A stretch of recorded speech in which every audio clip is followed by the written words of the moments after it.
Students, कैसे हैं आप? तो आज अपन डिस्कस करने वाले हैं क्लास 11th का चैप्टर नंबर 2 एटॉमिक स्ट्रक्चर। इसमें अपन डिस्कस करने वाले बहुत ही इंपॉर्टेंट टॉपिक और वो है quantum numbers. Okay, quantum numbers क्या है एक्चुअली में? ये एड्रेस होता है इलेक्ट्रॉन का। It is the address of electron. ठीक है, इलेक्ट्रॉन का एग्जैक्ट एड्रेस। इलेक्ट्रॉन जो एटम में पाया जाता है फंडामेंटल पार्टिकल, उसका एग्जैक्ट एड्रेस या एनर्जी लेवल जो होता है ना, उसे अपन क्वांटम नंबर बोलते हैं। ठीक है, तो अपन लिख सकते हैं it is, we can write it is the exact address of electron which present in atom, यानी एटम में जो इलेक्ट्रॉन है उसका एग्जैक्ट एड्रेस होता है क्वांटम नंबर। ठीक है ना? It tell us about energy level of electron, energy level of a specific electron. किसी भी स्पेसिफिक इलेक्ट्रॉन का एनर्जी लेवल अगर फाइंड आउट करना है, किसी भी एटम के अंदर 12 इलेक्ट्रॉन है, सपोज करो ये कार्बन एटम है, कार्बन एटम के अंदर 12 इलेक्ट्रॉन्स होते हैं, सॉरी 6 इलेक्ट्रॉन्स होते हैं, 6 नंबर पर आता है, 6 इलेक्ट्रॉन्स होते हैं। प्रोटॉन और न्यूट्रॉन मिला के 12 होते हैं, तो टोटल नंबर ऑफ न्यूक्लियन 12 याद रह जाए। इलेक्ट्रॉन 6 होते हैं क्योंकि 6 नंबर पर आता है। ठीक है, कोई भी एटम जिस एटॉमिक नंबर पर आता है तो न्यूट्रल स्टेट में उसके पास जितने प्रोटॉन होते हैं उतने इलेक्ट्रॉन होते हैं। तो कार्बन 6 नंबर पर आता है, न्यूट्रल स्टेट में 6 प्रोटॉन होंगे, 6 इलेक्ट्रॉन होंगे। ठीक है, तो 6 इलेक्ट्रॉन इसके पास है। हमें किसी भी 6 में से किसी भी इलेक्ट्रॉन का अगर एड्रेस चाहिए पूरा का पूरा स्पेसिफिक, तो क्वांटम नंबर्स की हेल्प से हम उनका इलेक्ट्रॉन निकाल सकते हैं, मतलब एनर्जी लेवल बता सकते हैं एग्जैक्टली किसी भी इलेक्ट्रॉन का। तो ये क्वांटम नंबर होती है। ठीक है, अब अगर हम बात करें कि क्वांटम नंबर कितने टाइप की होती है, क्या होती है, तो उससे पहले एक अपन स्पेसिफिक एड्रेस की बात करते हैं। ठीक है, हमारा एक फ्रेंड है, उसका हम एड्रेस निकाल रहे हैं। ठीक है, एक फ्रेंड है, उसका हम एड्रेस निकाल रहे हैं। फ्रेंड को कंपेयर करूंगा मैं इलेक्ट्रॉन से। फ्रेंड को किससे कंपेयर करूंगा मैं? इलेक्ट्रॉन से। किससे करूंगा? इलेक्ट्रॉन से। एटम के अंदर हमें इलेक्ट्रॉन का एड्रेस निकालना है, और अलवर के अंदर, अलवर सिटी के अंदर हमें एक फ्रेंड है, उसका एड्रेस निकालना है। क्लियर है? आज से 10 साल पहले वो फ्रेंड खो गया था किसी मेले में वगैरह वगैरह, वो सब कहानी है। ठीक है, तो उसका हमें एड्रेस अभी फेसबुक के थ्रू मिला है, तो उस एड्रेस में 4 चीजें हम देखेंगे। उस एड्रेस में कितनी चीजें होंगी? 4 चीजें होंगी। तो मैं यहां पर लिख देता हूं फ्रेंड का एड्रेस अलवर में, अलवर का एड्रेस है। क्लियर है? तो यहां पर इलेक्ट्रॉन का एड्रेस किसमें है? एटम में। ठीक है, एटम में, अलवर एटम। तो सबसे पहली चीज एड्रेस में क्या होगी वो मैं लिख देता हूं। सबसे पहली चीज होगी कॉलोनी। सबसे पहली चीज क्या होगी बोलो? कॉलोनी। कॉलोनी के बाद सेकंड क्या होगा? कॉलोनी के अंदर क्या होते हैं भाई? सिटी के अंदर कॉलोनी, कॉलोनी के अंदर होते हैं बड़े बड़े घर, यानी हाउस। यानी हाउस नंबर कौन सा है? हाउस के अंदर पहुंचेंगे तो थर्ड चीज होगी, सपोज करो हमारा फ्रेंड पूरे के पूरे घर में नहीं रह रहा, रेंट लेके एक रूम उसने ले रखा है उस घर में, तो थर्ड होगा रूम नंबर। थर्ड क्या होगा बोलो? Room number. सबसे पहले कॉलोनी, उसके बाद हाउस, उसके बाद रूम, उसके बाद लास्ट आएंगे हम रूम के अंदर हमारा दोस्त मिलेगा। हमें क्या मिलेगा? हमें हमारा दोस्त मिलेगा, फ्रेंड मिलेगा। सपोज करो एक रूम के अंदर 2 फ्रेंड रहते हैं, तो हमारा वाला कौन सा फ्रेंड है उसके लिए हमें 10 साल पहले खोया है तो एग्जैक्टली फोटो देख के हम आइडेंटिफाई कर लेंगे ये वाला है। ठीक है, और डायरेक्ट में पता लगा लेंगे। तो ये 4 स्टेप्स हैं। फाइनल स्टेप में इलेक्ट्रॉन का पता लग जाता है। मतलब एक तरह से फ्रेंड का जो एनर्जी लेवल है, जहां वो रह रहा है, वो ये एड्रेस में छुपा हुआ है। ऐसे ही एटम के अंदर जो इलेक्ट्रॉन होता है, उस इलेक्ट्रॉन का एड्रेस जो होता है वो सबसे पहले शुरू होता है शेल से। शेल या ऑर्बिट्स, सुना है आपने सबने? शेल या ऑर्बिट्स। किसी भी इलेक्ट्रॉन का एड्रेस ढूंढने के लिए सबसे पहले उसका शेल पता होना चाहिए कि एटम के अंदर जो शेल्स होते हैं, जो ऑर्बिट्स होते हैं, शेल या ऑर्बिट्स ऐसे पाथ होते हैं एटम के अंदर जहां इलेक्ट्रॉन सर्कुलेट करता है, रिवॉल्व करता है, न्यूक्लियस के चारों तरफ घूमने का काम करता है ऑर्बिट्स में रहकर। ठीक है, ठीक है साहब। शेल के अंदर जब हम जाते हैं तो शेल के अंदर होते हैं सब शेल। शेल के अंदर क्या होते हैं बोलो? सब शेल। तो सब शेल के अंदर जब जाते हैं तो थर्ड चीज आती है ऑर्बिटल्स। थर्ड क्या आता है? ऑर्बिटल्स। ठीक है, ऑर्बिट्स के अंदर, सब शेल्स के अंदर ऑर्बिटल्स होते हैं। ऑर्बिटल्स रूम की तरह, सब शेल हाउस की तरह, शेल कॉलोनी की तरह, सबसे बड़े शेल होते हैं, उससे छोटे सब शेल होते हैं, उससे छोटे ऑर्बिटल्स होते हैं। और ऑर्बिटल्स के अंदर फ्रेंड होता है, जैसे रूम के अंदर ऐसे ऑर्बिटल्स के अंदर होते हैं इलेक्ट्रॉन्स, स्पिन करते रहते हैं। ठीक है ना, एक ऑर्बिटल में 2 इलेक्ट्रॉन स्पिन करते हैं, एक की स्पिन क्लॉकवाइज होती है और दूसरे की स्पिन एंटी क्लॉकवाइज होती है, इस तरीके की चीजें। ठीक है, तो इलेक्ट्रॉन का एग्जैक्ट एड्रेस जो होता है वो इन 4 चीजों से पता चलता है। क्लियर है? तो क्वांटम नंबर कितने टाइप की होती है? 4 टाइप की होती है। ठीक है, आई am talking about type of quantum number. Type of quantum number, quantum number कितने टाइप की होती है? तो क्वांटम नंबर हमारे पास कितने टाइप की होती है? 4 टाइप की। कितने टाइप की क्वांटम नंबर हमारे पास? 4 टाइप की। ठीक है, फर्स्ट जो क्वांटम नंबर है वो है principal quantum number. Principal quantum number, very very important, principal quantum number है फर्स्ट। ओके, सेकंड जो क्वांटम नंबर है वो है azimuthal quantum number. Azimuthal quantum number. Okay, चलो, इनके सिंबल भी होते हैं। प्रिंसिपल क्वांटम नंबर का सिंबल होता है small n. Principal quantum number का सिंबल होता है small n. Azimuthal quantum number का सिंबल होता है स्मॉल एल। थर्ड आती है हमारी मैग्नेटिक क्वांटम नंबर। थर्ड कौन सी आती है हमारी? Magnetic quantum number. ओके, तो मैग्नेटिक क्वांटम नंबर जो होता है उसका सिंबल होता है small m, m for magnetic. और लास्ट आती है स्पिन क्वांटम नंबर। लास्ट क्या आती है हमारी? Spin quantum number. Spin quantum number की अगर हम बात करें तो स्पिन क्वांटम नंबर का सिंबल होता है S, S for spin. So these are 4 quantum number. First is principal quantum number, which is denoted by small n. N is the symbol which is used for principal quantum number. Second है azimuthal quantum number, इसका symbol small l होता है। Third है magnetic quantum number, इसका symbol small m होता है। Fourth है spin quantum number, इसके सिंबल स्मॉल s होता है। सिंबल बहुत इंपॉर्टेंट है यहाँ पर। ठीक है, इतना बड़ा ना लिख करके मैं अगर स्मॉल n लिख देता हूँ तो मुझे पता लग जाना चाहिए कि प्रिंसिपल क्वांटम नंबर है। अगर मैं स्मॉल l लिख देता हूँ तो मुझे पता लग जाना चाहिए अजीमुथल क्वांटम नंबर है। अगर स्मॉल m लिख देता हूँ तो मैग्नेटिक है, ऐसा तो स्पिन है। ठीक है, अब मैं बताता हूँ पहली क्वांटम नंबर क्या बताती है? n। ये बताती है शेल के बारे में, यानी कि n फॉर शेल। क्लियर है? सेकंड है l, l for subshell. रट लो इसको। देखो, क्वांटम वर्ड का मतलब यहां पर फिक्स से होता है, सब कुछ फिक्स है। एक्सपेरिमेंट्स कर देने के बाद सब कुछ फिक्स कर दिया गया। जितने भी इलेक्ट्रॉन एटम में होंगे उनके सारे एनर्जी लेवल फिक्स कर दिए गए, उनके शेल, उनके सब शेल, उनके ऑर्बिटल्स, उनके स्पिनिंग सब फिक्स हो गई है। वहां से ये वर्ड बना है क्वांटम नंबर्स। ये क्वांटम फिजिक्स की देन है। फिजिक्स में एक ब्रांच होती है क्वांटम फिजिक्स, बहुत बड़ी, मॉडर्न फिजिक्स बोलते हैं उसको। ठीक है, वहां से ये बना है सारा। तो इलेक्ट्रॉन का एग्जैक्ट एड्रेस जो है ना, एग्जैक्ट एड्रेस वो तभी पता लगेगा जब हमको ये सब कुछ एग्जैक्ट करना पड़ेगा। शेल एग्जैक्ट करे, फिक्स करे, सब शेल फिक्स करे, ऑर्बिटल्स फिक्स करे, और फिर उसमें इलेक्ट्रॉन भी फिक्स हो जाएगा। क्लियर है? तो हर एक जैसे हम कहते हैं ना, हर एक वेबसाइट का एक एग्जैक्ट यूआरएल होता है। उस यूआरएल को आप टाइप करो, वो वही वाली वेबसाइट ओपन होगी। क्लियर है? तो ऐसी एग्जैक्टली एक पर्टिकुलर एड्रेस होता है। मैं आपको बताऊंगा जब क्वांटम नंबर कंप्लीट हो जाएगा तो आप किसी भी एटम में कितने भी इलेक्ट्रॉन हो, किसी एक इलेक्ट्रॉन का एक पर्टिकुलर एड्रेस निकाल पाओगे। मतलब आप उस एटम का शेल निकाल पाओगे, उस इलेक्ट्रॉन का, सॉरी, उस इलेक्ट्रॉन का उस एटम में, उस पर्टिकुलर एटम में शेल कौन सा है, फिर उसमें सब शेल कौन सा है, फिर उस इलेक्ट्रॉन का ऑर्बिटल कौन सा है, फिर उसका वो इलेक्ट्रॉन कौन सा, वो सारी चीजें अपन बात करेंगे, डिस्कस करेंगे। ठीक है, तो एन शेल को बताती है, azimuthal quantum number l subshell को बताती है, एम मैग्नेटिक क्वांटम नंबर किसको बताती है? ऑर्बिटल्स को। और लास्ट होती है एस, एस बताती है स्पिन ऑफ इलेक्ट्रॉन को। एस किसको बताती है? स्पिन ऑफ इलेक्ट्रॉन को। क्लियर है? तो ये नोट कर लीजिए आप, एस बताती है स्पिन ऑफ इलेक्ट्रॉन को। इसके बाद अपन डिस्कस करेंगे फर्स्ट क्वांटम नंबर, और वो है हमारी प्रिंसिपल क्वांटम नंबर, जो हमें क्या बताती है कि शेल जो होते हैं उनकी प्रॉपर्टीज कैसे कैसे हम यहां पे डिसाइड करते हैं। क्लियर है? चलो,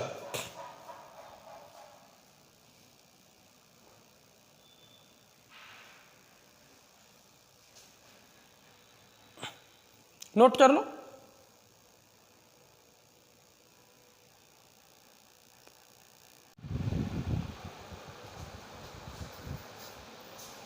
चलो, तो अब अपन स्टार्ट करते हैं। यहां पर जो पहली क्वांटम नंबर है, फर्स्ट जो क्वांटम नंबर है वो है हमारी principal quantum number small n, जो हमें बताएगी शेल्स के बारे में। ओके, तो जो हमारी फर्स्ट क्वांटम नंबर है वो है हमारी principal quantum number. Principal quantum number, ठीक है, स्मॉल एन से इसको डिनोट करते हैं। अब देखो, ये एक्चुअली में बताती है शेल के बारे में। शेल के बारे में, ये बताती है हमें साइज ऑफ ऑर्बिटल के बारे में, साइज ऑफ ऑर्बिटल के बारे में। ठीक है, अब ये साइज ऑफ ऑर्बिटल क्या होता है ये मैं आपको डिस्कस करूंगा जब ऑर्बिटल पढ़ाऊंगा। ऑर्बिटल अपन को मैग्नेटिक क्वांटम नंबर में अच्छे से समझ में आएगा। ठीक है, क्योंकि सबसे पहले शेल आता है भाई, एटम में सबसे पहले क्या आता है, अभी डिस्कस किया था मैंने, एटम में सबसे पहले आता है शेल, शेल के बाद आता है भैया सब शेल, सब शेल के बाद आता है ऑर्बिटल। ठीक है, तो शेल, सब शेल, ऑर्बिटल, तो सबसे पहले शेल डिस्कस कर रहे हैं, उसके बाद subshell and then orbital. तो प्रिंसिपल क्वांटम नंबर शेल के बारे में बताएगी, सब शेल के बारे में एज़ीमुथल क्वांटम नंबर बताएगी, और मैग्नेटिक क्वांटम नंबर ऑर्बिटल के बारे में बताएगी। क्लियर है? तो साइज ऑफ ऑर्बिटल, जैसे अब एक बात बताओ, अगर शेल छोटा हुआ तो उसका ऑर्बिटल भी छोटा होगा साइज में, और अगर शेल बड़ा हुआ तो ऑर्बिटल भी बड़ा होगा, इतनी सी बात है। तो साइज ऑर्बिटल का, शेल बड़ा होगा यानी एन की वैल्यू ज्यादा होगी, शेल बड़ा होगा तो उसके अंदर रहने वाला ऑर्बिटल भी बड़ा। ठीक है, अगर हम बात करें क्या बताती है, बताती है हमें maximum number of electron in shell, maximum number of electron in shell, किसी शेल में मैक्सिमम नंबर ऑफ इलेक्ट्रॉन कितने होते हैं। ठीक है, चलो एक एक को डिस्कस करते हैं। सबसे पहले shell, number of shell, if you talk about number of shell, तो नंबर ऑफ शेल कितने होते हैं किसी एटम में? इनफाइनाइट, एक से लगा करके इनफाइनाइट नंबर ऑफ शेल होते हैं, because number of shell decide किए जाते हैं एलिमेंट्स से, कि इस यूनिवर्स में, इस दुनिया में कितने एलिमेंट्स होंगे। अभी तक हमने जितने भी एलिमेंट्स बनाए हैं या डिस्कवर किए हैं, देखो एलिमेंट्स या तो नेचर में प्रेजेंट होते हैं, उन्हें अपन बोलते हैं नेचुरल एलिमेंट, जिनको अपन डिस्कवर करते हैं, और कुछ एलिमेंट्स हम लैब में बनाते हैं, प्रिपेयर्ड करते हैं, उनको बोलते हैं अपन मैन मेड एलिमेंट्स या आर्टिफिशियल एलिमेंट्स। तो उन सबको अगर मिला दिया जाए तो आज की डेट में 118 एलिमेंट्स डिस्कवर है। तो we can say for 118 elements, जो 118 एलिमेंट्स हैं उनके लिए कितने शेल्स हैं, तो उनके लिए 1 से लेकर के और 7 शेल्स। जब 119, 120 आगे के एलिमेंट्स डिस्कवर होंगे तो 8th शेल की भी रिक्वायरमेंट हमें पड़ेगी। तो कितने ऐसे शेल्स रिक्वायर्ड होंगे, we don't know about that. So total number of shells are infinite, but today's present status 118 elements are exist, so that's why 1 to 7 elements are present. बहुत बढ़िया, ठीक है। उसके बाद कौन कौन से होते हैं ये मैं लिख देता हूँ। न्यूक्लियस, इसके चारों तरफ ये है पहला शेल, और बोर नामक जो साइंटिस्ट थे, आगे मैं बताऊंगा आपको बोर थ्योरी। ठीक है, बोर थ्योरी ये बताती है कि जो न्यूक्लियस के चारों तरफ ऐसे पाथ होते हैं, रास्ते होते हैं, सर्कुलर पाथ होते हैं, ठीक है, जहां पर इलेक्ट्रॉन मूव करता है। क्लियर है? नहीं? बाद के कुछ साइंटिस्ट जैसे सोमरफील्ड ने फिर इसमें कुछ करेक्शन किया था कि नहीं, ये जो पाथ होते हैं और सर्कुलर नहीं होते, स्फेरिकल या सर्कल टाइप में नहीं होते, ये इलेप्टिकल होते, दीर्घवृत्ताकार इलेप्टिकल शेप में होते। ठीक है, वो बात की बातें हैं। अभी सिर्फ ये देखो कि अकॉर्डिंग टू बोर हम चल रहे हैं कि ये सर्कल है। तो पहला ये हो गया, ठीक है, पहला शेल हो गया, ठीक है, ये दूसरा शेल हो गया, ये तीसरा शेल हो गया, चौथा शेल हो गया, पांचवा शेल हो गया, छठा शेल हो गया, सातवां शेल। तो इस तरह से 7 शेल्स हो गए। पहला शेल n की वैल्यू 1, दूसरा शेल n की वैल्यू 2, तीसरा शेल 3, 4, 5, 6, 7, इस तरह से shells. These are shells, n की वैल्यू 1 से लेकर के 7। अब इन्हीं 1 से लेकर 7 शेल्स को अपन अगर अल्फाबेटिकली देना चाहें तो n की वैल्यू 1, मतलब जो पहला शेल होता है उसको बोला जाता है k शेल, दूसरे को बोला जाता है l शेल, तीसरे को बोला जाता है m shell, then n shell and then so on. इस तरह से भी बोल सकते हैं k l m n। That means अगर आपके पास कहीं लिखा हुआ है k शेल, तो k shell represent for n equal to first shell, और n represent for principal quantum number. If you talk about principal quantum number is 1, then we talk about k shell. k shell के लिए principal quantum number की value 1 होती है। ठीक है, अब देखो अपन एनर्जी लेवल लिखते हैं, किसी कोई कॉन्फ़िगरेशन लिखते हैं, 10th स्टैंडर्ड तक हमको कॉन्फ़िगरेशन, इलेक्ट्रॉनिक कॉन्फ़िगरेशन लिखने सिखाए जाते हैं। हमें बताया जाता है कि इलेक्ट्रॉनिक कॉन्फ़िगरेशन, एटम के अंदर जितने भी इलेक्ट्रॉन्स होते हैं उनका एनर्जी के बेसिस पे अरेंजमेंट होता है। Electronic configuration nothing but this is the arrangement of electrons in atom according to their increasing level of energy। हमें कहा जाता है 1s2, 2s2, 2p वगैरह वगैरह, ऐसे सिखाया जाता है। तो इसमें जो 1 दिखाई पड़ रहा है, ये 1, ये क्या है? ये प्रिंसिपल क्वांटम नंबर होती है। यानी कि ये जो s सब शेल या ऑर्बिटल है, ये पहली प्रिंसिपल क्वांटम नंबर यानी n की वैल्यू 1 यानी पहले शेल में। ठीक है, अगर ये 2 की बात करते हैं तो ये सेकेंड शेल होता है, ये भी सेकेंड शेल होता है। क्लियर है? तो ये जो लिखा रहता है इसको अपन बोलते हैं शेल, प्रिंसिपल क्वांटम नंबर। ठीक है, इतना नोट करो। नंबर ऑफ शेल इनफाइनाइट होते हैं, लेकिन 118 एलिमेंट्स के लिए 7 होते हैं, इस तरह से KLMN भी बोल सकते हैं इनको। अब अपन बात करते हैं कि साइज क्या होता है। देखो अब एक बात बताओ, ये शेल है, ये शेल है, ये भी शेल है, ये भी शेल है। सपोज करो इस पहले शेल में s ऑर्बिटल है, तो इसको बोलेंगे 1s ऑर्बिटल। इस दूसरे शेल के s ऑर्बिटल को बोलेंगे 2s, तीसरे शेल के s ऑर्बिटल को बोलेंगे 3s, चौथे शेल के s ऑर्बिटल को बोलेंगे 4s। क्लियर है? तो ये जो s होगा और ये जो s होगा, s ऑर्बिटल किसी भी शेल में हो उसका जो शेप होता है वो सेम होता है। मैं आपको आगे बताऊंगा, मैग्नेटिक क्वांटम नंबर से हमें पता चलेगा इसका शेप। तो s ऑर्बिटल का शेप होता है स्फेरिकल। कैसा होता है? स्फेरिकल शेप, मतलब इस तरीके का शेप होता है, इस तरीके। तो अगर 1s यानी s ऑर्बिटल पहले शेल का है तो स्फेयर छोटा होगा, अगर दूसरे शेल का है, ठीक है, तो स्फेयर थोड़ा बड़ा होगा, और जब तीसरे शेल का है तो स्फेयर और भी बड़ा होगा, और भी बड़ा होगा। तो जैसे जैसे n की वैल्यू इंक्रीज करेगी वैसे वैसे साइज ऑफ ऑर्बिटल भी इंक्रीज करेगी। तो we can write here easily as well as we can write here easily, ठीक है ना, 1s 2s 3s 4 3s तक। 1s के लिए कैसा होगा? देखो ये बीच में न्यूक्लियस। ऑर्बिटल क्या होते हैं? ऑर्बिटल 3 डायमेंशनल स्पेस होता है, एटम के अंदर स्पेस होता है 3 डायमेंशनल स्पेस, जिस स्पेस में इलेक्ट्रॉन न्यूक्लियस के चारों तरफ चक्कर लगाता है, या इलेक्ट्रॉन वेव की तरह न्यूक्लियस के चारों तरफ घूमता है। अब वेव की तरह क्यों? कुछ साइंटिस्ट, बोर के बाद वाले साइंटिस्टों की बात करें तो उनके अकॉर्डिंग एटम के अंदर जो इलेक्ट्रॉन होता है ना, वो पार्टिकल की तरह भी बिहेव करता है और वो वेव भी बन जाता है। इलेक्ट्रॉन वेव की तरह भी बिहेव करता है। इलेक्ट्रॉन के पाए जाने की जो प्रोबेबिलिटी होती है एटम के अंदर, वो वेव के अकॉर्डिंग होती है, यानी वेव होता है इलेक्ट्रॉन। और वेव कैसे चलती है? वेव ऐसे चलती है, देखो इस तरह चलती है वेव इस तरह चलती है। तो इलेक्ट्रॉन भी इस तरह अप डाउन करता हुआ चलता है, ठीक है। तो न्यूक्लियस के चारों तरफ इलेक्ट्रॉन जब चल रहा होता है, अगर वो s ऑर्बिटल में है तो उसके चारों तरफ चलने की पॉसिबिलिटी सेम रहती है। इलेक्ट्रॉन के पाए जाने की जो प्रोबेबिलिटी होती है s ऑर्बिटल में, वो 1 होती है हमेशा, क्योंकि वो स्फेरिकल होता है। तो आप न्यूक्लियस के चारों तरफ इलेक्ट्रॉन पाए जाने की प्रोबेबिलिटी ढूंढोगे तो इस तरह से मिलेगी, आपके चारों तरफ एक जैसी हो, और शेप कैसी बनेगी? स्फेरिकल।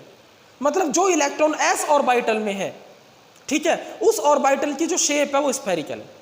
और ऑर्बिटल क्या होता है? The 3 dimensional space in the atom in which electron finding probability is maximum.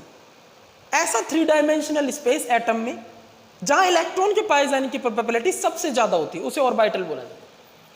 लेकिन वो ऑर्बिटल है तो शेल में ही ना, शेल के अंदर सब शेल है, उसके अंदर ऑर्बिटल, तो ऑर्बिटल शेल में ही तो हुआ। कोई कमरा घर में है तो घर कॉलोनी में हुआ ना, वो वाली बात। तो कमरा भी एक तरह से कॉलोनी में हुआ, ठीक है। तो 1s 2s की बात करें, 2s की बात करें तो 2s में क्या होगा? ये थोड़ा बड़ा हो, ठीक है, ये थोड़ा सा बड़ा हो, s बड़ा हो। 3s की बात करें तो और बड़ा हो, बीच में नहीं। मतलब 1s ऑर्बिटल भी स्फेरिकल है, 2s भी स्फेरिकल है, 3s भी स्फेरिकल है, लेकिन big sphere, size of sphere increases, size of sphere increases, size of sphere बढ़ रहा है। क्यों बढ़ रहा है? Because principal quantum number increase कर रही है, प्रिंसिपल क्वांटम नंबर इंक्रीज कर रही है। n जो है प्रिंसिपल क्वांटम नंबर, n इसकी वैल्यू इंक्रीज कर रही है, और इसकी वैल्यू अगर इंक्रीज कर रही है तो that means size of sphere भी इंक्रीज कर रही है। जो s ऑर्बिटल पहले शेल में है वो सबसे छोटा स्फेयर है, जो दूसरे शेल में वो बड़ा स्फेयर है, तीसरे शेल का और बड़ा स्फेयर। तो साइज ऑफ ऑर्बिटल इंक्रीज करता है जैसे जैसे n की वैल्यू इंक्रीज करती है।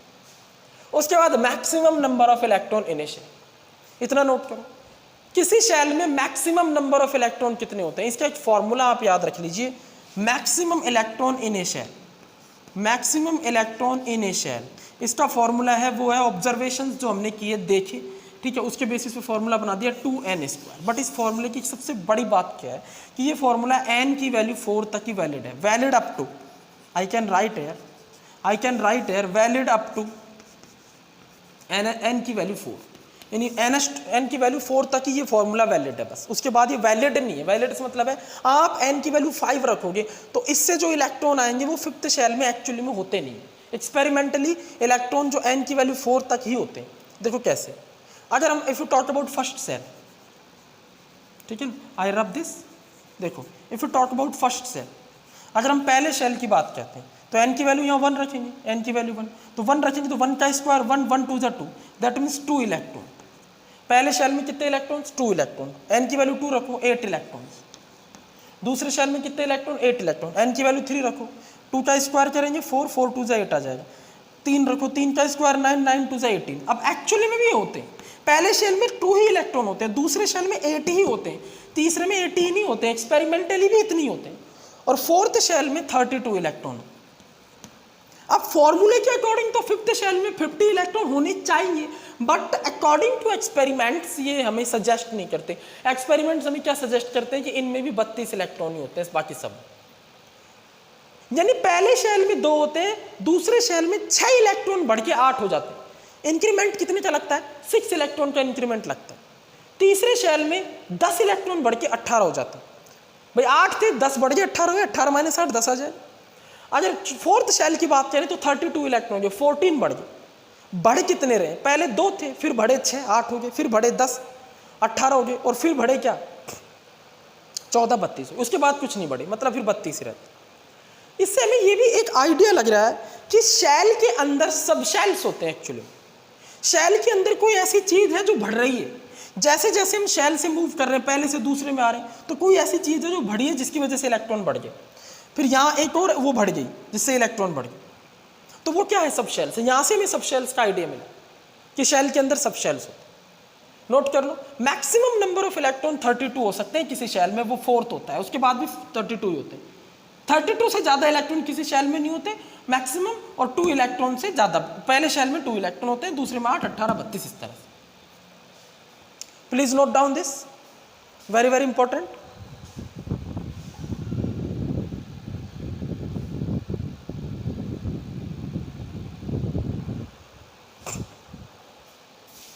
चलो वेल, अब अपन डिस्कस करेंगे सेकंड क्वांटम नंबर। अच्छा, एक चीज और इस क्वांटम नंबर में आपको बता देता हूं, एनर्जी।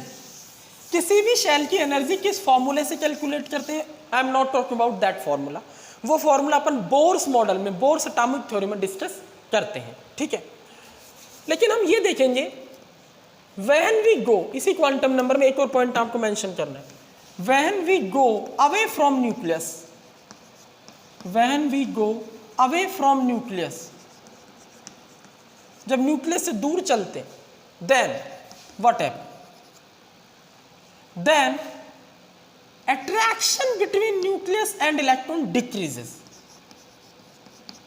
Attraction between nucleus, क्योंकि न्यूक्लियस इलेक्ट्रॉन को अट्रैक्ट करता है, attraction between nucleus and electron decreases. Electron पर कौन सा चार्ज होता है? नेगेटिव चार्ज होता है, नेगेटिव चार्ज होता है, और न्यूक्लियस पर पॉजिटिव चार्ज होता है, तो दोनों अट्रैक्ट करेंगे। नेचर के लॉ है plus minus two, minus plus को अट्रैक्ट करता है, और सेम चार्जेस रिपेल करते हैं, तो ये अट्रैक्ट करेगा। ये न्यूक्लियस इलेक्ट्रॉन को अट्रैक्ट करेगा, जाने नहीं देगा एटम को छोड़ के बाहर, ठीक है। तो न्यूक्लियस इलेक्ट्रॉन को अट्रैक्ट करेगा, तो ये अट्रैक्शन सबसे ज्यादा कहां होगा? पहले शेल में। जो इलेक्ट्रॉन पहले शेल में घूम रहा है किसी ऑर्बिटल के अंदर, वहां वो इलेक्ट्रॉन ज्यादा अट्रैक्शन फील करे। तो when we go away from nucleus, then attraction between nucleus and electron decreases. और जब अट्रैक्शन डिक्रीज हो जाता है तो एनर्जी बढ़ जाती है, अट्रैक्शन इंक्रीज हो जाता है तो एनर्जी घट जाती है, ठीक है। Decreases so energy increases. Clear है? तो इसका मतलब ये हुआ कि ये न्यूक्लियस है, ये पहला शेल है, ये दूसरा शेल है, ये तीसरा शेल। तो जैसे जैसे हम इधर जा रहे हैं, ठीक है ना, तो अट्रैक्शन डिक्रीज हो रहा है, तो एनर्जी इंक्रीज हो रही, ठीक है। तो ये जो शेल है ये हाई एनर्जी शेल, मतलब जो इलेक्ट्रॉन, जो हाई एनर्जी शेल बोलते हैं, जो इलेक्ट्रॉन थर्ड शेल में होगा वो एज कंपेयर टू सेकंड और फर्स्ट हाई एनर्जी पर होगा, और जो इलेक्ट्रॉन इस फर्स्ट शेल में होगा, ठीक है ना, वो लो एनर्जी शेल होगा। वो कैसा होगा? Low energy shell.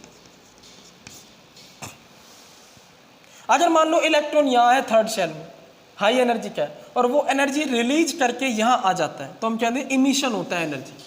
मान लो अगर इलेक्ट्रॉन यहाँ है और यहाँ से यहाँ आ जाता है, ठीक है, तो उसको कितनी एनर्जी एमिट करनी पड़ेगी, बाहर छोड़नी पड़ेगी, ये जो गैप है इसके बराबर। और अगर मान लो इलेक्ट्रॉन यहाँ है, वो यहाँ जाना चाहता है, तो फिर उसको एनर्जी एब्जॉर्ब करनी पड़ेगी, क्योंकि लोअर एनर्जी पर है तो हाई पर जाने के लिए तो बाहर से जब तक आप एनर्जी प्रोवाइड नहीं कराओगे किसी सोर्स से, तो वो इलेक्ट्रॉन उस एनर्जी को एब्जॉर्ब करके ऊपर नहीं जाएगा, और ऊपर है तो नीचे नहीं आएगा, एनर्जी रिलीज कर। तो जब नीचे से ऊपर जाता है तो एनर्जी एब्जॉर्ब करता है इलेक्ट्रॉन, और जब ऊपर से नीचे आता है तो एनर्जी रिलीज करता है। क्लियर है नहीं? तो ये सब पूरी नॉलेज आपको शेल से मिल सकती है। यहाँ इलेक्ट्रॉन ज़्यादा अट्रैक्शन फील करेगा न्यूक्लियस से तो एनर्जी इसकी कम हो जाती है, तो इस शेल की एनर्जी कम होगी। और यहाँ इलेक्ट्रॉन कम अट्रैक्शन फील करेगा। क्लियर? और वैसे भी रिपल्सन भी बढ़ जाएंगे, ये वाला इलेक्ट्रॉन इस शेल के रिपल्सन को भी फील करेगा, और ना अट्रैक्शन भी कम है, रिपल्सन भी ज़्यादा है इलेक्ट्रॉन पर, तो इसकी एनर्जी हाई हो जाती है। तो ये भी आपको ध्यान में रखना है। ठीक है, एक जो मैंने इंपॉर्टेंट बात यहाँ पर बताई है प्रिंसिपल क्वांटम नंबर में, वो क्या बताइए, फिर से सुन लो सभी, कि maximum electron 2n², maximum electron 2n² इन शेल, किसी शेल में मैक्सिमम इलेक्ट्रॉन 2n² होते हैं। वैलिड अप टू, ये फॉर्मूला कहाँ तक वैलिड है, वैलिड अप टू n की वैल्यू 4 तक। एक इंपॉर्टेंट बात, अगर n की वैल्यू 1 है, मतलब k शेल की बात कर रहे हैं ना, n की वैल्यू 1 है, k शेल है, तो मैक्सिमम इलेक्ट्रॉन कितने होते हैं, 2 इलेक्ट्रॉन। अगर बात करें n की वैल्यू 2, मतलब कौन सा शेल, l शेल, तो इसमें कितने मैक्सिमम इलेक्ट्रॉन होते हैं, इसमें मैक्सिमम इलेक्ट्रॉन होते हैं 8 electron. How much electron increases, I can write here 6 electron increases. पहले शेल से जब दूसरे शेल में जाते हैं तो 2 इलेक्ट्रॉन पहले में होते हैं, दूसरे में 6 बढ़ के 8 हो जाते हैं, इंक्रीमेंट 6 चला। आई एम टॉकिंग अबाउट n की वैल्यू 3, n की वैल्यू 3 है, तो दैट मीन्स कौन सा शेल है, m शेल। ठीक है, तो मैक्सिमम इलेक्ट्रॉन कितने होते हैं यहाँ पर, 18 electron. How much increases, 10 electron increases. Okay, अगर हम बात करें n की वैल्यू 4, मतलब कौन सा शेल, l शेल, कौन सा शेल, l शेल, तो maximum electron in this shell is, maximum electron हो जाएंगे हमारे पास 32 इलेक्ट्रॉन। ठीक है, how much increases, 14 electron increase.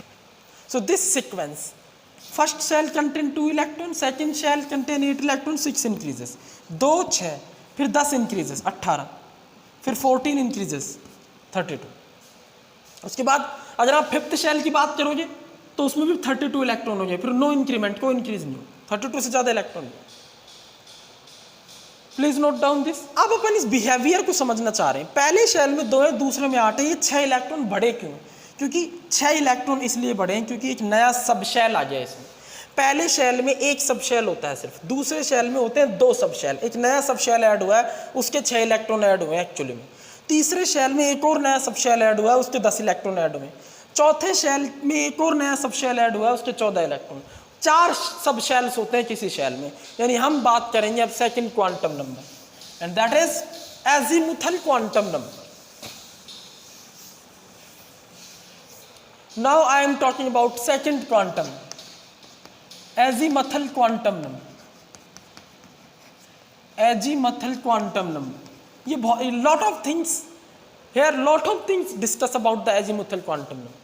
It is denoted by small l. Symbol जो होता है azimuthal quantum number का वो small l होता है। क्लियर? ये क्या बताता है? It is tell us about the subshells. It is tell us about, proper notes बनाओ, it is tell us about the subshells, about the subshells present in a shell. किसी shell में कितने सब शेल्स होते हैं, सब शेल्स की पूरी डेटा जो है ना वो हमें ये क्वांटम नंबर देते। ठीक है, जैसे नंबर ऑफ सब शेल्स, तो मैं आपको बता देता हूं, नंबर ऑफ सब शेल्स होते हैं 4। ठीक है ना, 4 सब शेल्स कौन कौन से होते हैं, s subshell, p subshell, d subshell, f subshell, s subshell, p subshell, d subshell, f subshell. 4 सब शेल्स होते हैं। इन सब शेल्स को पहचानने का, पकड़ने का, आइडेंटिफाई करने का तरीका होता है, क्या होता है, एल। एल की वैल्यू फिक्स होती है, एस सब शेल के लिए 0 होती है, ठीक है। पी के लिए एल की वैल्यू 1 होती है, डी के लिए एल की वैल्यू 2 होती है, एफ के लिए एल की वैल्यू 3 होती है। 0 को बोलते हैं शून्य, ऐसे बोलते हैं हिंदी में, ऐसे लिखते हैं, तो एस फॉर शून्य हो, याद हो जाएगा। वन को बोलते हैं पहला, पी फॉर पहला, 2 को बोलते हैं दूसरा या 2, डी फॉर 2, और 3 को, इन सब में फाइनल नंबर 3 ही तो है, तो एफ फॉर फाइनल, ऐसे भी याद कर सकते, तो भूलोगे नहीं इससे आप, ठीक है। तो 0 1 2 3 एस पी डी एफ, 2-3 बार बोलो, 0 1 2 3 S P D F, 0 1 2 3 S P D F, इस तरह याद करो, ये 4 सब शेल्स हैं। क्लियर है?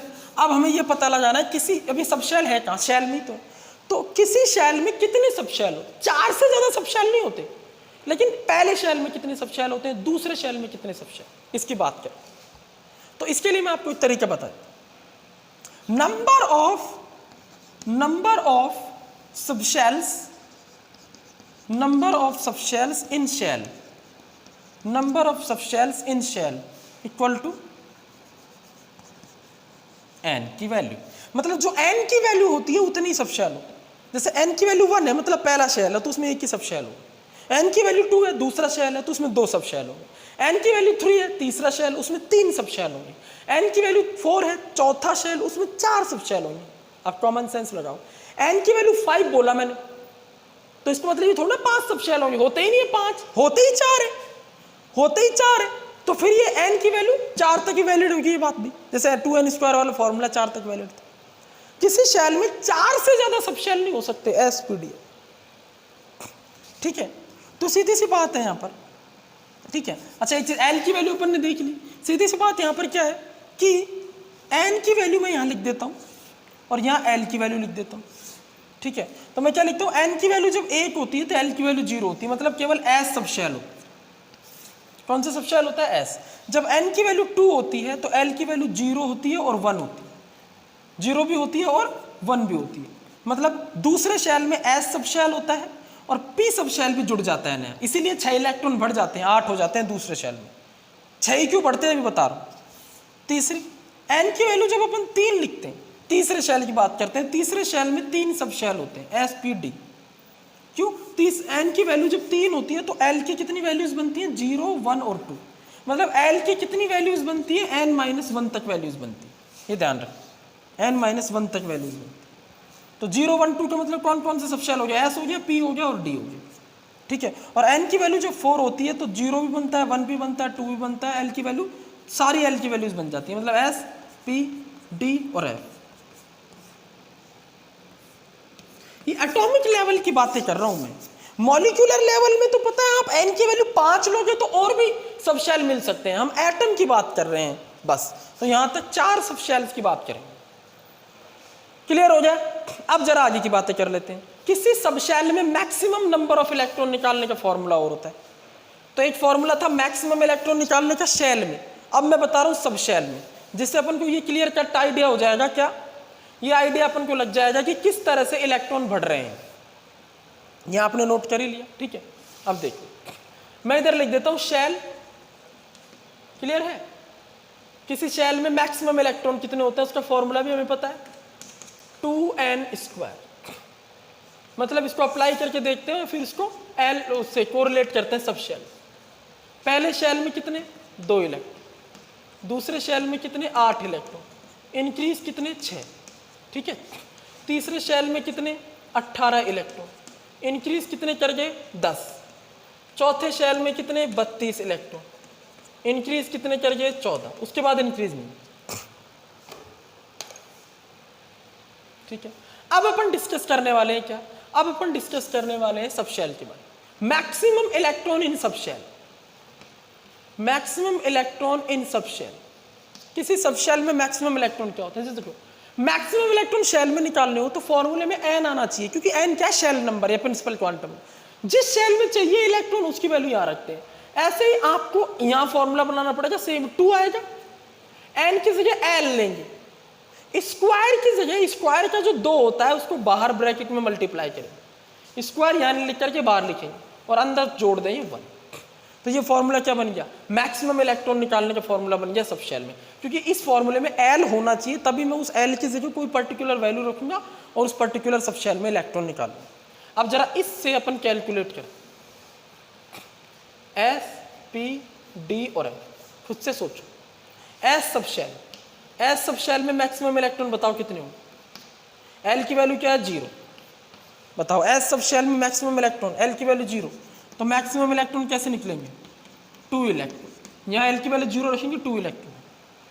एस सब शेल में 2 इलेक्ट्रॉन होते हैं, पहले शेल में भी 2 इलेक्ट्रॉन होते हैं, तो क्या प्रूफ हो रहा है, पहले शेल में एस सब शेल है, पहले शेल में एस सब शेल होता है 1s और उसमें 2 इलेक्ट्रॉन हो जाते हैं। अगर हम बात करेंगे पी सब शेल,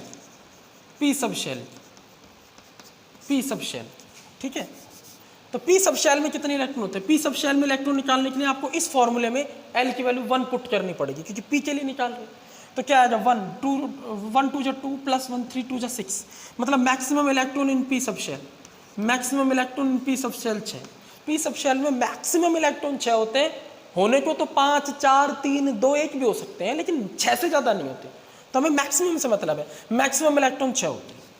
इसका मतलब क्या हुआ, इसका मतलब ये हुआ दूसरे शेल में 6 इलेक्ट्रॉन बढ़ने का रीजन है पी सब शेल की एंट्री, दूसरे शेल में पी सब शेल एंटर कर जाता है, दूसरे शेल में एस के साथ साथ पी सब शेल भी मिलता है, इसीलिए वहां पर एस के 2 और पी के 6 यानी 8 इलेक्ट्रॉन मैक्सिमम हो जाता है। इसलिए हम क्या लिखते हैं, पहले शेल में एस बनता है यानी एस सब शेल होता है, और दूसरे में एस भी होता है और दूसरे में पी भी होता है। क्लियर होना चाहिए, एकदम अच्छे से फील आनी चाहिए। डी सब शेल, अब बात कर रहे हैं d subshell, d subshell मतलब एल की वैल्यू क्या होगी 2। आई होप आपको दिख रहा होगा ये बोर्ड,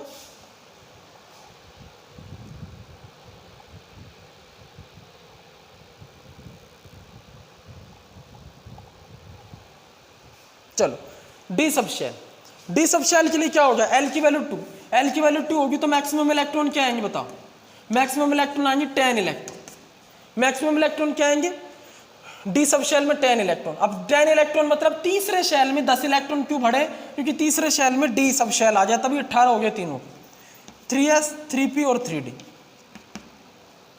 अब बात करते हैं चौथे शेल की, चौथा शेल होता है एफ सब शेल, सॉरी सब शेल की, चौथा subshell f subshell, l की वैल्यू 3, तो एफ सब शेल में कितने मैक्सिमम इलेक्ट्रॉन होंगे, maximum electron in f subshell कितने होंगे, एल की वैल्यू 3 रखेंगे, 3 रखेंगे तो आएंगे हमारे पास 14 इलेक्ट्रॉन। चौथे शेल में 14 इलेक्ट्रॉन ही बढ़े, तो चौथे शेल में सारे सब शेल्स प्रेजेंट होते हैं, 4s 4p 4d और 4f, तो इन्हें बोलते हैं, सबको एनर्जी लेवल्स बोलते हैं। पहले शेल का एक एनर्जी लेवल होता है 1s, और कौन कौन से नहीं होते पहले में ये पूछ ले, तो 1p नहीं होता, 1d नहीं होता, 1f ये सब नहीं होते पहले शेल में। दूसरे शेल में 2s 2p होता है, 2d 2f नहीं होता। तीसरे शेल में 3s 3p 3d होता है, बट 3f नहीं होता। चौथे शेल में 4s 4p 4d 4f होता है, यानी सारे होते हैं। तो आई होप आपने समझा किस तरह से शेल के अंदर सब शेल्स होते हैं, सब शेल्स के अंदर इलेक्ट्रॉन निकालने का फॉर्मूला अलग होता है, शेल का अलग होता है, फिर शेल में कितने सब शेल्स होते हैं उनको अपन ऐसे कोरिलेट करते हैं। एक लास्ट चीज और बताऊंगा इसमें, और वो है हमारी एंगुलर मोमेंटम। देखो एजीमुथल क्वांटम नंबर का एक और नाम होता है, वो होता है एंगुलर मोमेंटम क्वांटम नंबर। तो इस क्वांटम नंबर से हम किसी ऑर्बिटल की angular momentum quantum number calculate कर सकते हैं। मतलब अगर इलेक्ट्रॉन एस ऑर्बिटल में है तो उसकी एंगुलर मोमेंटम क्वांटम नंबर क्या होगी, डी में है तो क्या होगी, पी में है तो क्या होगी, एफ में है तो क्या होगी। क्लियर है। और एंगुलर मोमेंटम क्या होता है ये बताऊंगा मैं आपको, इतना नोट कर लो। नोट कर लिया, स्क्रीनशॉट ले लो या फिर पॉज कर लो। ओके चलो, अब अपन बात करते हैं एंगुलर मोमेंटम क्वांटम नंबर भी बोला जाता है एजीमथल क्वांटम नंबर। एजीमथल क्वांटम नंबर जिसका सिंबल स्मॉल एल होता है, उसके लिए एक और टर्म यूज करते हैं, और वो टर्म कौन सी होती है, एंगुलर मोमेंटम क्वांटम नंबर। ठीक है, तो देखो किसी भी ऑर्बिटल का एंगुलर मोमेंटम निकाल सकते। Angular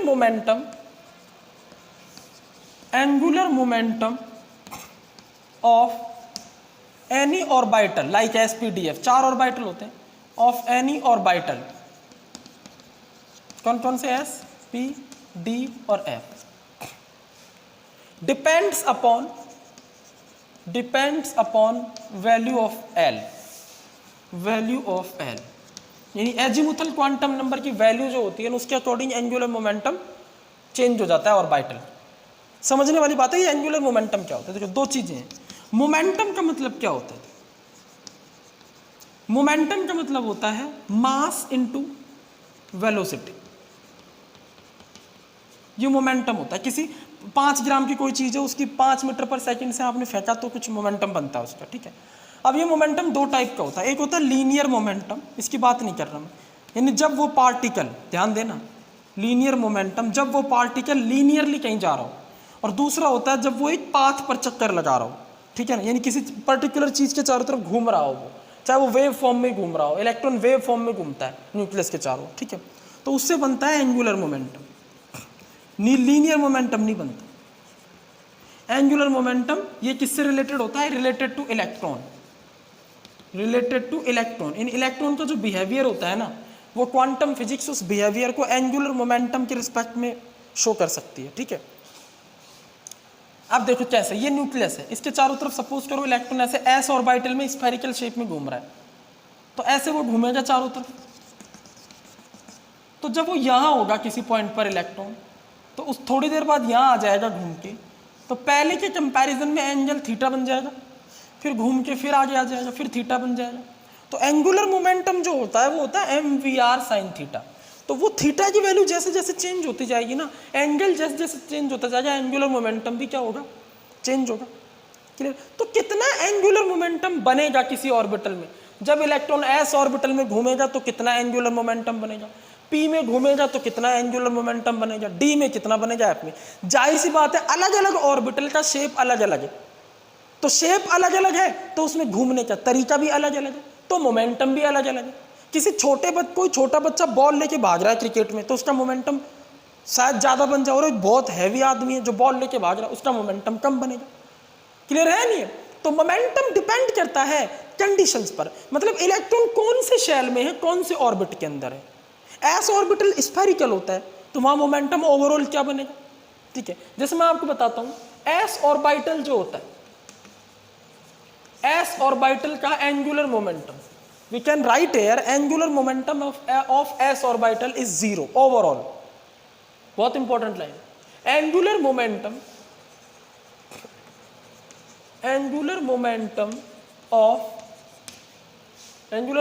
of electron in, angular momentum जो होता है ना उसको एल से भी रिप्रेजेंट करते हैं, एल वेक्टर से, वेक्टर क्वांटिटी है, एंगुलर मोमेंटम को एल से रिप्रेजेंट करते हैं, of electron in S orbital is 0। क्यों भाई? एस ऑर्बिटल में ऐसा क्या है?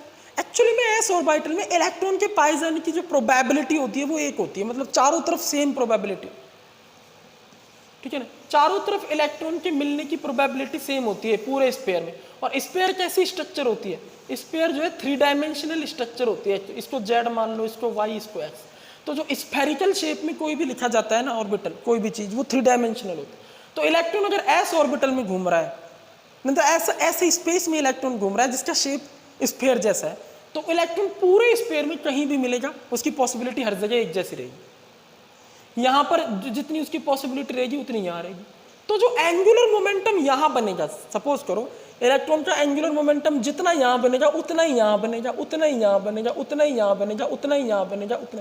In all directions the angular momentum of electron is present in S orbital is same. और अगर सब डायरेक्शन में एंगुलर मोमेंटम सेम है तो ओवरऑल एंगुलर मोमेंटम होगा 0। एस ऑर्बिटल की सभी डायरेक्शन, एस ऑर्बिटल में इलेक्ट्रॉन की जो फाइंडिंग प्रोबेबिलिटी है, पाए जाने की जो प्रोबेबिलिटी है, वो सब तरफ सेम होती है, इसलिए एंगुलर मोमेंटम ओवरऑल इसका कुछ भी नहीं बनता। अगर सपोज करो पी की बात करेंगे तो इसका एंगुलर मोमेंटम क्या बनेगा? 0 बनेगा, एल की वैल्यू 0। लेकिन अगर let us take p orbital, तो पी ऑर्बिटल में क्या होता है? वो किसी एक डायरेक्शन में होता है। पी ऑर्बिटल ऐसा होता है डम्बेल शेप, मैं इसको आगे एक्सप्लेन करूंगा क्योंकि ऑर्बिटल्स के बारे में हमें तीसरी क्वांटम नंबर बताती है, मैग्नेटिक क्वांटम नंबर, ठीक है, उसके बाद मैं एक्सप्लेन। तो ये न्यूक्लियस है, यहाँ पर देखो ये न्यूक्लियस है, इस न्यूक्लियस के चारों तरफ पी ऑर्बिटल में इलेक्ट्रॉन ऐसे डम्बेल शेप में घूमता रहता है, डम्बेल शेप में ऐसे घूमता रहता है, ठीक है। तो ये इलेक्ट्रॉन जब डम्बेल शेप में घूमेगा तो ये डम्बेल एक्चुअली में एक्स एक्सिस पर ओरिएंटेड है, तो वाई और जेड एक्सिस पर इलेक्ट्रॉन नहीं घूम रहा, तो उसके पाए जाने की प्रोबेबिलिटी सिर्फ एक डायरेक्शन में, तो इस डायरेक्शन में एंगुलर मोमेंटम बनेगा, वाई और जेड में नहीं बनेगा। तो टोटल एंगुलर मोमेंटम क्रॉस नहीं होगा, कैंसल नहीं होगा।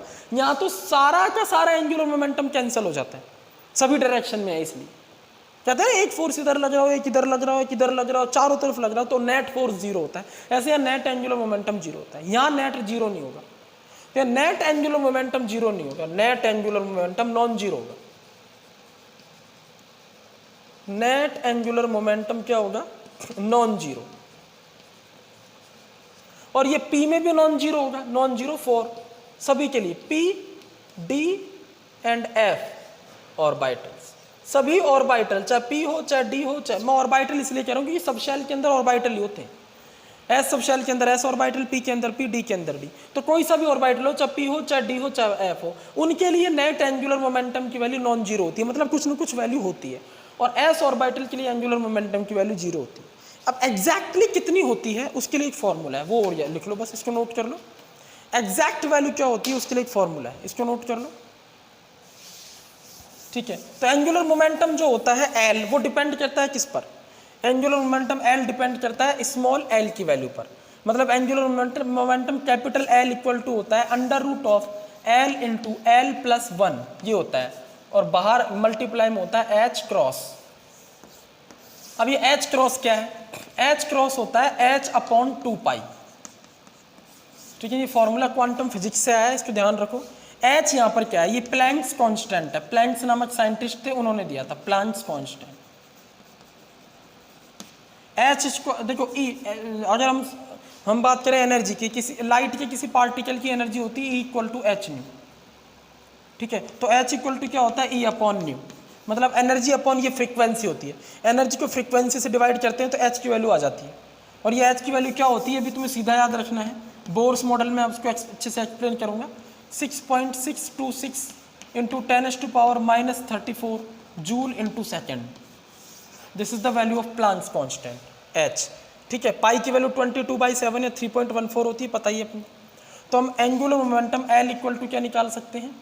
यहाँ H क्रॉस की जगह आप रख सकते हो H अपॉन 2 पाई भी रख सकते हो, H upon 2 pi under root L into L plus 1, ठीक है। अब इस फॉर्मूला को आप अप्लाई कर सकते हो, ठीक है, सभी ऑर्बिटल्स के लिए।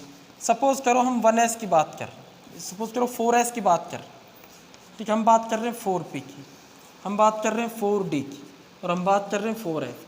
तो 4 से तो हमें कोई लेना देना है नहीं एंगुलर मोमेंटम से। Angular momentum principal quantum number पर डिपेंड नहीं कर रहा, L पर डिपेंड कर रहा है, यानी इलेक्ट्रॉन जिस ऑर्बिटल में है उसका शेप कैसा है। अगर स्फेरिकल है तो नेट एंगुलर मोमेंटम जीरो, और अगर और कोई शेप है तो नॉन जीरो है, ठीक है। तो अगर मान लो 4s की बात करेंगे तो एंगुलर मोमेंटम L की वैल्यू क्या होगी, जरा चेक करो। S है तो S के लिए L की वैल्यू 0, P के लिए L की वैल्यू 1, D के लिए L की वैल्यू 2, बताइए मैंने, L के F के लिए 3। तो इस फॉर्मूले में आप अप्लाई कर दो वैल्यूज, L की वैल्यू 0 रखो, मतलब 4s ऑर्बिटल में जो इलेक्ट्रॉन रोटेट कर रहा है, घूम रहा है, उसका एंगुलर मोमेंटम क्या हो गया, S वाले का क्या हो गया, 0 रखो, 0 प्लस 1, 0 इंटू 0, 0, वही देखो प्रूफ हो गया। S ऑर्बिटल में 0 होता है नेट एंगुलर मोमेंटम। अगर P की बात करें तो इसमें कितना होता है, यहाँ रखेंगे 1, 1 प्लस 1 2, तो यहाँ होगा रूट 2, H क्रॉस रूट 2, इस फॉर्मूले के अकॉर्डिंग लिखा, H क्रॉस रूट 2, इसके अकॉर्डिंग लिखेंगे तो H अपॉन 2 पाई रूट 2 हो जाएगा, उससे कोई फर्क नहीं पड़ रहा, ये L, ठीक है। अगर हम D की बात करेंगे, D सब शेल के अंदर इलेक्ट्रॉन, ठीक है, तो L की वैल्यू क्या आएगी बताओ, 2 क्यों रखेंगे यहाँ पर, 2 प्लस 1 3, 3 2 जा 6, रूट 6, तो अपन क्या लिखेंगे, H cross root 6, H cross root 6। और अगर अपन यहाँ देंगे F ऑर्बिटल में तो L की वैल्यू 3 रखेंगे, 3 प्लस 1 4, 4 3 जा 12, तो अपन लिखेंगे L equal to H cross root 12। तो नॉन जीरो वैल्यूज है, देखो कोई ना कोई वैल्यू आ रही है और इंक्रीज कर रही है वैल्यू, एंगुलर मोमेंटम इंक्रीज हो रहा है। सबसे ज़्यादा एंगुलर मोमेंटम F ऑर्बिटल में होता है, जब इलेक्ट्रॉन F ऑर्बिटल में होता है तो सबसे तेज घूमता है, सबसे ज़्यादा स्पीड से एंगुलर मोमेंटम होता है उसको, ठीक है। उससे स्लो इसमें होता है, उससे स्लो, सबसे स्लो इसमें। मतलब नेट एंगुलर मोमेंट घूमता तो यहाँ भी है, जीरो होने का मतलब ये नहीं कि नहीं घूम रहा, नेट एंगुलर मोमेंटम कुछ नहीं बनता एस ऑर्बिटल। तो please note down this, screenshot लो इसका।